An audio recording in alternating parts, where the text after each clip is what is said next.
Hello, my name is Jolene. I'm a psychotherapist in England. This is a short video about managing trauma. We are currently in a world crisis, in a world trauma, and for many that is a very, very difficult journey and can bring up many complex feelings. Like any journey, it is useful to have a map, a few signposts to let us know in which direction we are heading. And I really hope this video can help any of you to know that we are all in this together and there is certainly a way forward. One of the first things that we feel when we experience trauma is shock. Shock is a process where our body releases a lot of adrenaline, and this can shut down many emotional feelings and lead us in a state where we begin to try to make plans. And not all of those plans are good ones. Sometimes we can panic. We've seen that in the shops and in the food, how we've panicked and tried to buy too much for the fear of starving or for the fear of running out. This is all an experience of being in shock and in trauma. You may find yourself in flight or fright mode. This can feel a bit like anxiety. Your heart may race. You might start to have interesting triggers from your past, interesting images that come up, dreams that are reminding you of events in your past that were traumatic. This is all part of being in shock. You may begin to think you need to be on a rescue mission. You may try to rescue others or try to rescue yourself, and this can feel incredibly overwhelming. But there are useful things we can do when we are shocked. We can make useful plans, lists, take action, and brainstorm with our friends and with our family. We live in an incredible era where Facebook and WhatsApp and live video calls means that we can reach out to friends and brainstorm ways to make ourselves feel safer. The next stage in trauma is to feel angry. You may feel incredibly full of rage, and this can be a very difficult feeling to process when you're within a family. All sorts of things that can start to happen that will make you feel uncomfortable. You may have noticed that on Facebook currently there are lots of rants, and you may feel compelled to be part of one. Arguing with fellow women, arguing with fellow men, trying to get your point across, trying to win the game. This all comes from this feeling of anger.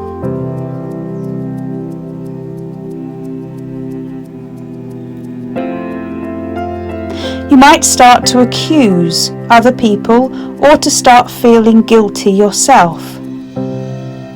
You may, for instance, blame yourself for not having got enough food in, or you may start to accuse others for having taken too much.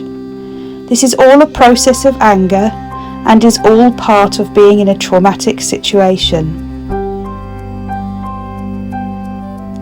It can be very difficult when you are stuck in a household with partners or with children not to find yourself blaming and arguing each other. But there are ways that you can use your angry feeling to be useful.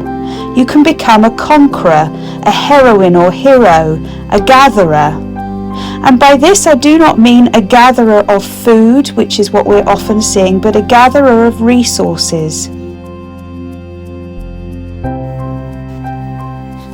The next point in our journey is that we reach sadness. And for many, this is a feeling that we try to avoid, often returning back to the point of feeling shocked rather than continuing with sadness.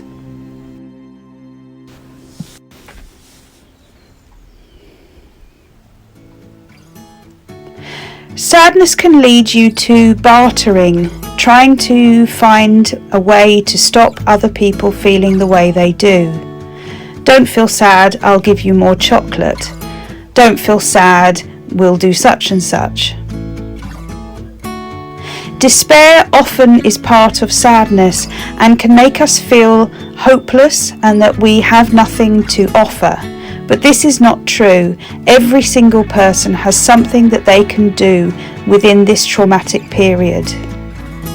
Sadness can make us focus on loss and imagine that there is nothing else to do. However, sadness does have some points. It helps us to let go. It helps us make room. It helps us find compassion for all of our fellow travellers that are on this route of trauma. The next part of our journey is to find a future focus. This is where literally the future is starting to call to us. Having let go of certain things during our sad period, we create a space within us where we can start focusing on the future. However, be careful not to create impossible goals for yourself, as that can feel incredibly overwhelming.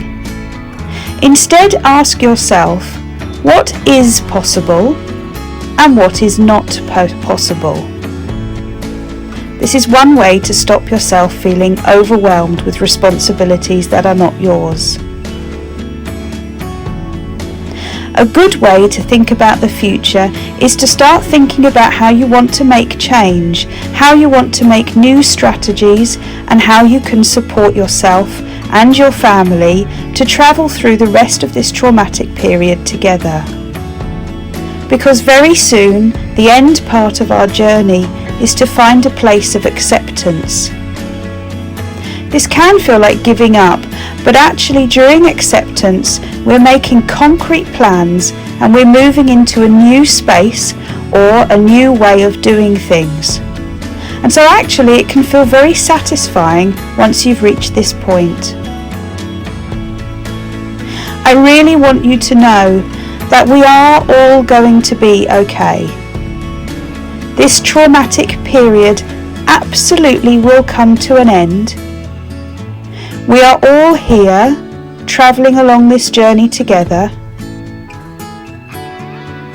Please know there are lots of therapists in your local area who are offering low-cost support via the telephone or various different systems.